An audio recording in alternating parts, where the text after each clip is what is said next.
Hello everyone and welcome to story time. We're up to chapter 2 now, The Marvellous Plan, from George's Marvellous Medicine, written by Roald Dahl. George sat himself down at the table in the kitchen. He was shaking a little. Oh, how he hated Grandma. He really hated that horrid old witchy woman. And all of a sudden he had a tremendous urge to do something about her. Something whopping. Something absolutely terrific. A real shocker. A sort of explosion. He wanted to blow away the witchy smell that hung about her in the next room. He may have been only 8 years old, but he was a brave little boy. He was ready to take this old woman on. I'm not going to be frightened by her, he said softly to himself, but he was frightened. And that's why he wanted suddenly to explode her away. Well, not quite away, but he did want to shake the old woman up a little bit. Very well then, what should it be? This whopping terrific exploding shocker for Grandma. He would have liked to have put a firework banger under her chair, but he didn't have one. He would have liked to have put a long green snake down the back of her dress, but he didn't have a long green snake. There's all his ideas, all his thoughts. He would have liked to have put 6 black rats in the room with her and locked the door, but he didn't have 6 big black rats.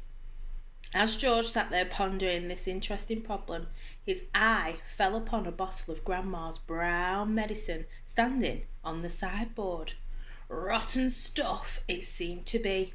4 times a day a large spoonful of it was shovelled into her mouth, and it didn't do her the slightest bit of good.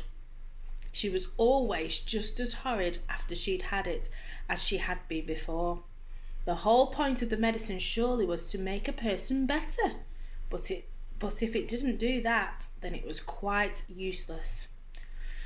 So, thought George suddenly, aha! Oh, I know exactly what I'll do. I'll make her a new medicine, one that is strong and so fierce, so fantastic it will either cure her completely or blow off the top of her head. I'll make her a magic medicine, a medicine no doctor in the world has ever made before. George looked at the kitchen clock. It said 10:05. There was nearly an hour left before Grandma's next dose was due at 11. Here we go then, cried George, jumping up from the table. A magic medicine it shall be. So give it a bug, and then a jumping flea. Give it 2 snails, and a lizard's 3. And a slimy squiggler from the sea, and a poisonous sting of a bumblebee. And the juice from the fruit of a jujube tree, and the powdered bone from a wombat's knee, and 100 other things as well, each with a rather nasty smell. I'll stir them up, I'll boil them long, a mixture tough, a mixture strong, and then, hi-ho, and down it goes, a nice big spoonful. Hold your nose, just gulp it down, and have no fear. How do you like it, Granny dear?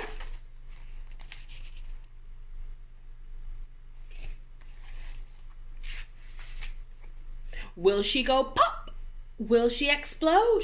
Will she go flying down the road? Will she go poof in a puff of smoke, start fizzing like a can of Coke? Who knows? Not I. Let's wait and see. I'm glad it's neither you or me. Oh, Grandma, if you only knew what I have got in store for you. Thank you, guys. That's the end of that chapter. See you again for the next chapter.